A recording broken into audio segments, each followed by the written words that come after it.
देख रहे हैं नेटवर्क 33 राजकुमार के साथ। तो चलिए बढ़ते हैं आज की कहानी की ओर। दोस्तों, सूरत एक्सप्रेस अपनी पूरी रफ्तार के साथ उस जोरदार कोहरे के बीच रफ्तार से भाग रहे थे। जोरदार स्पीड के चलते मुझे ऐसा लग रहा था कि मैं अब अपनी गाड़ी को कंट्रोल नहीं कर पाऊंगा और गाड़ी बगल में ही दिखने वाली खाई के अंदर चली गई। लेकिन उससे पहले मेरे साथ कुछ अजीबोगरीब हादसे हो चुके थे, जिनके बारे में अगर मैं बात करूं तो आप बुरी तरह से कपकपा जाएंगे। जी हाँ दोस्तों, मेरा नाम सूर्या है और मैं ट्रक चलाने का काम करता हूं। मेरी गाड़ी को सभी लोग सूरत एक्सप्रेस के नाम से जानते हैं और उसकी वजह यह है कि मैं पिछले बहुत ही सालों से बस इसी काम में लगा हुआ हूं और लोग मुझे इसी नाम से जानने लगे थे। ऐसे में जब भी मेरी ट्रक इलाके से गुजरती तो सभी लोग सूरत एक्सप्रेस से बुलाने लगे थे। मेरे साथ साथ अब मेरे गांव का एक लड़का भी मेरे साथ काम करने में लगा था। वो जानता था कि मैं इस काम का एक पुराना मेंबर हूं और सभी चीज़ों को भली भांति जानता हूं। जब मैं 17 साल का था तब से ही मैंने ट्रक ड्राइविंग का काम शुरू कर दिया था। हालांकि उस वक्त मैं एक खलासी के रूप में काम करता था, लेकिन 4-5 साल तक मैंने कोई भी ट्रक नहीं चलाया था।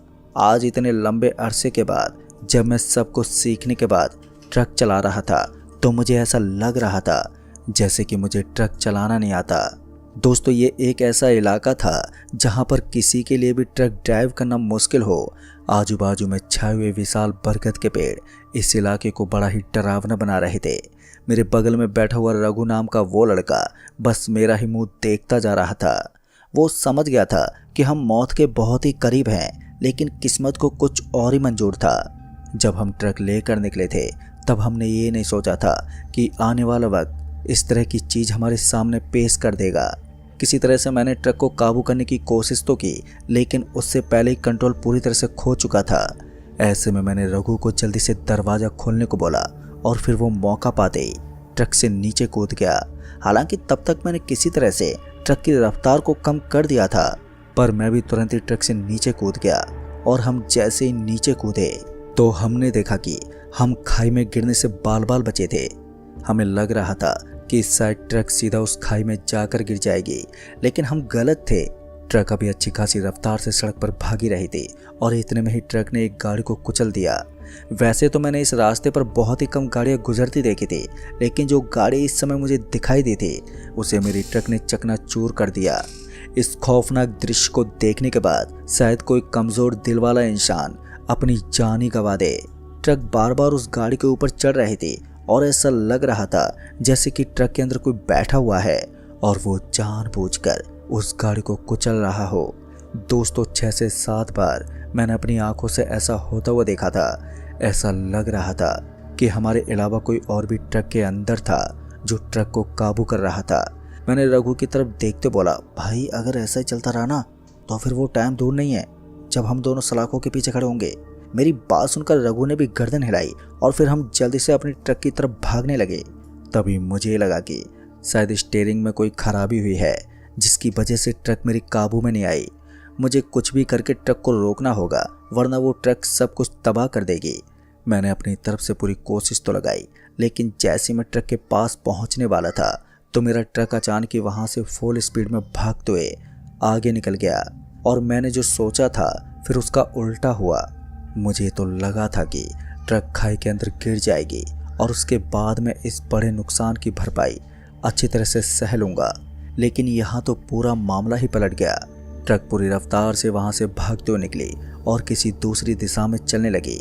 मुझे विश्वास था कि अगर मेरी ट्रक को कोई दूसरी गाड़ी नजर आएगी तो वो उसे भी कुचल देगी, क्योंकि अब मेरी ट्रक टार्जन द वंडर की तरफ बन गई थी, जो कभी भी ऑटोमेटिकली ड्राइव होकर किसी को भी ठोक सकती थी।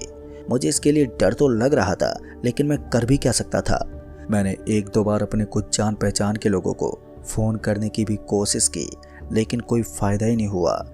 बार बार मैं फ़ोन लगाता तो फ़ोन कट हो जाता। शायद इसकी वजह क्षेत्र में नेटवर्क की कमी थी, जिस वजह से फ़ोन नहीं लग रहा था।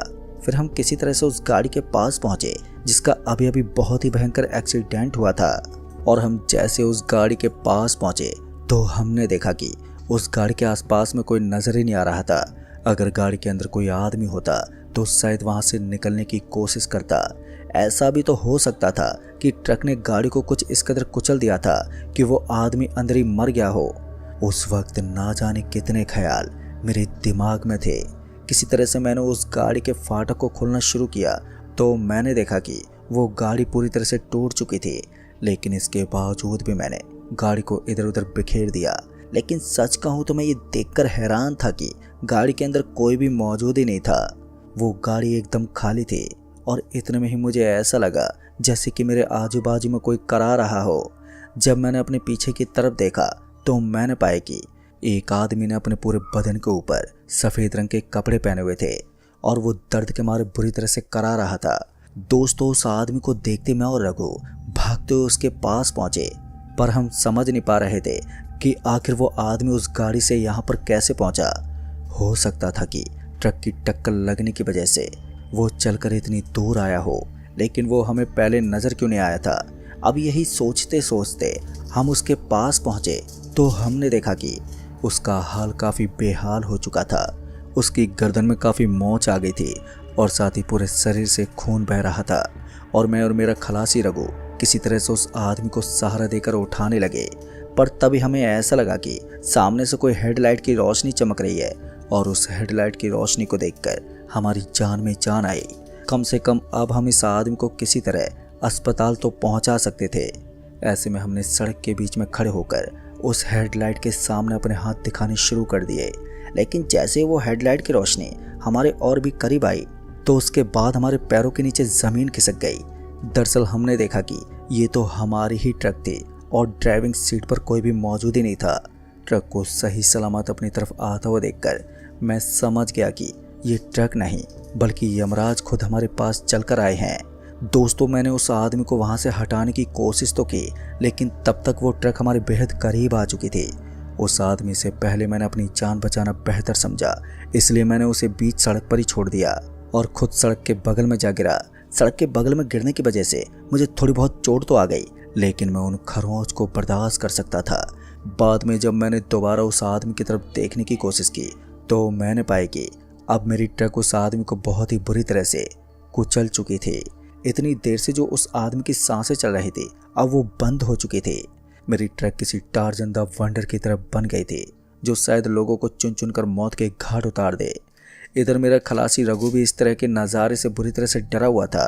हालांकि जैसे उस आदमी की सांसें थम गई तो उसके साथ ही ट्रक एकदम से बंद पड़ गई।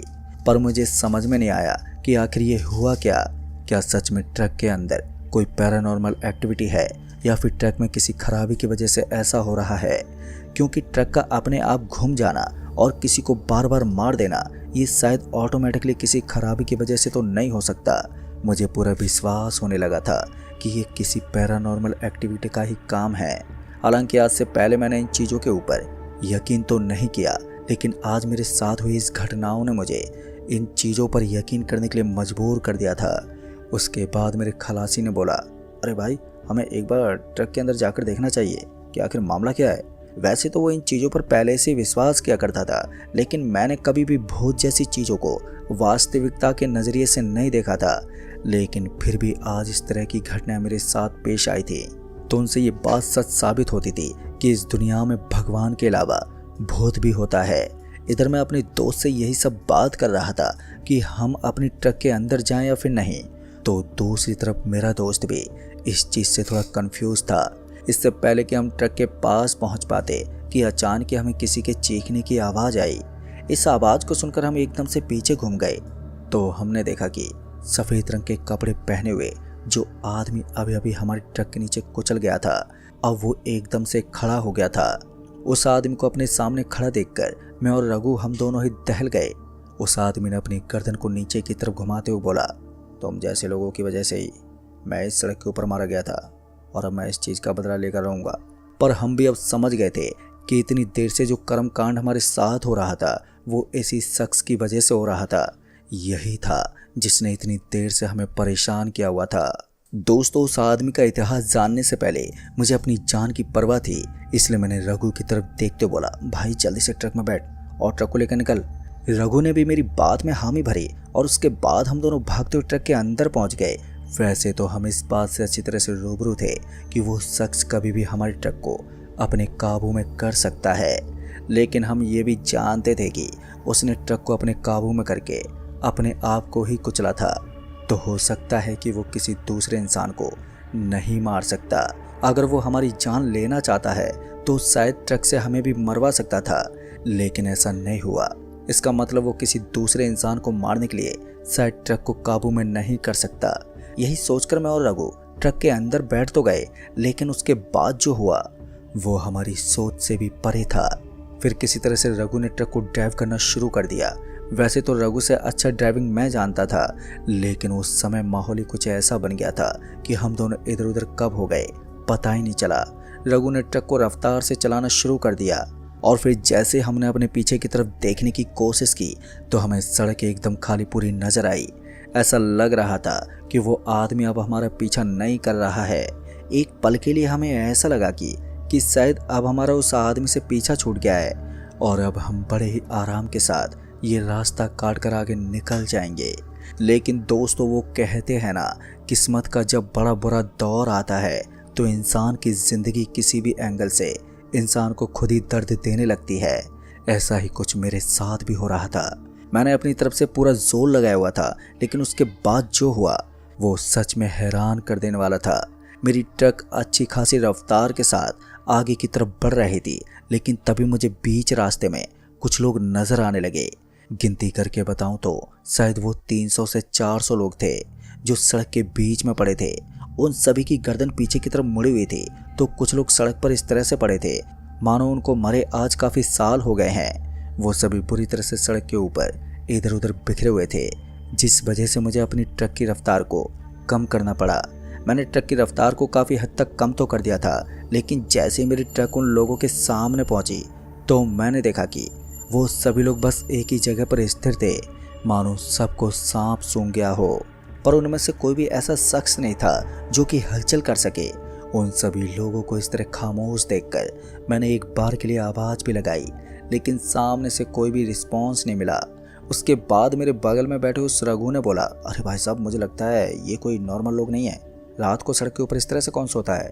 कहीं ना कहीं ये लोग शैतान की बस्ती के निवासी हैं। उसकी बात मुझे काफ़ी हद तक सही लग रही थी। और फिर जब हमारे साथ ही वो छोटा सा कांड हुआ था तो उसके बाद से ये सब चीज़ें हमारे लिए एक नॉर्मल सी हो गई थी। हमें बार बार भूत प्रेत से सामना करना पड़ता, तो ऐसे में मुझे भी यही लग रहा था कि शायद ये सब किसी अनजानी शक्ति के द्वारा किया जा रहा है। मैं चाहता तो अपने ट्रक को उन सभी लोगों के ऊपर से निकाल सकता था, लेकिन इस वक्त मेरे लिए करना सही नहीं था। मैंने अपने ट्रक का दरवाज़ा खोला और नीचे उतर गया। मेरे साथ काम करने वाला वो लड़का रघु भी नीचे उतरा और हम दोनों नीचे उतर कर देखने लगे कि आखिर ये मामला क्या है। हम जैसे नीचे उतरे तो हमने देखा कि वहाँ पर पड़े सभी लोग अजीब ढंग से नजर आ रहे थे। हमने एक एक करके उन सभी लोगों को देखना शुरू कर दिया। हम जैसे जैसे उनके बगल से गुजरते जा रहे थे तो वैसे वैसे हम उन सभी में एक अजीब सी चीज़ नोटिस कर रहे थे। दरअसल वो सभी अपनी खुली हुई आंखों के साथ सोए हुए थे।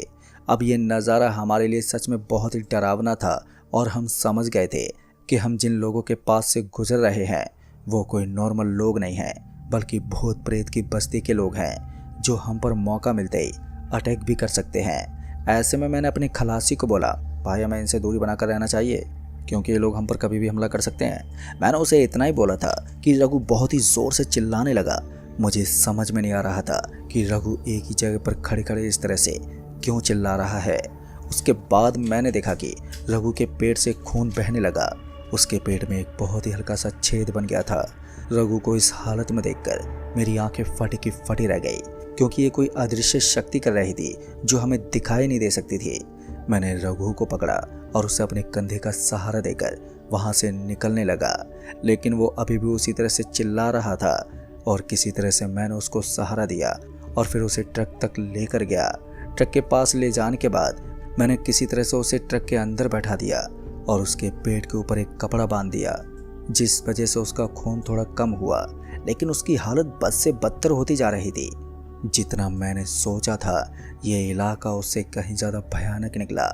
मैंने ट्रक को अब उन लोगों के ऊपर से निकालने का फैसला किया, क्योंकि अब जो होना था वो तो पहले ही हो चुका था।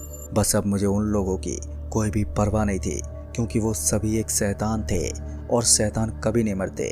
ऐसे में मैंने ट्रक की रफ्तार को बढ़ा दिया और उन सभी लोगों के ऊपर से ट्रक को निकालने लगा।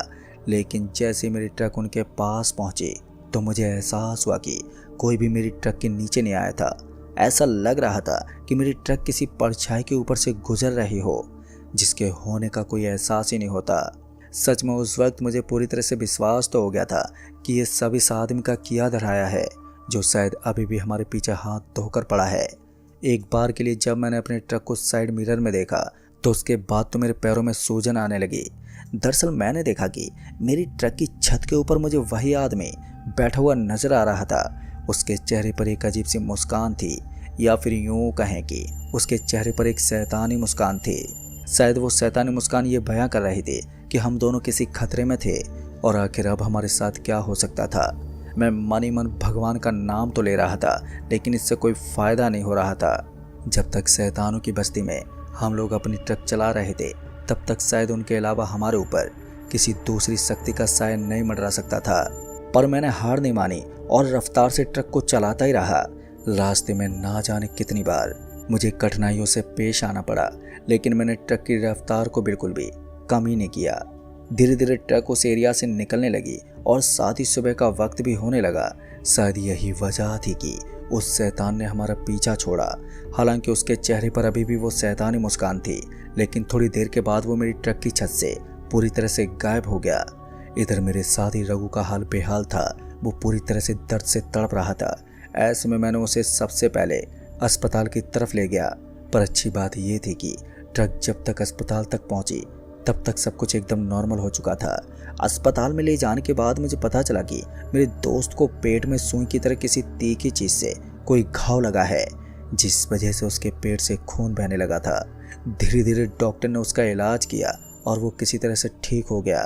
फिर हम लोग लगभग 6 से 7 घंटे हॉस्पिटल में रहे और जब उसकी तबीयत थोड़ी सही हुई तो मैंने उसे एक गाड़ी से उसके घर तक पहुंचा दिया और मैं खुद अकेला ही ट्रक लेकर डिलीवरी के लिए निकल गया। दोस्तों, उस रात मैंने अकेली डिलीवरी तो कर दी थी, लेकिन मैं दोबारा से उस रास्ते से नहीं निकला, क्योंकि मैं जानता था कि शैतानी बस्ती के वो लोग मेरा फिर से इंतज़ार कर रहे होंगे। तो ऐसे में मैंने 15 से 20 किलोमीटर का चक्कर लगाना ही ठीक समझा, लेकिन मैं दोबारा कभी भी उस भयानक रास्ते से फिर नहीं गुजरा। तो दोस्तों, इस कहानी में बस इतना ही। कहानी आपको पसंद आई हो तो वीडियो को लाइक शेयर कमेंट ज़रूर कर दें। तो मैं आपका दोस्त राजकुमार जल्द ही मिलूंगा ऐसी एक और डरावनी भूतिया कहानी के साथ। तब तक के लिए बाय एंड टेक केयर।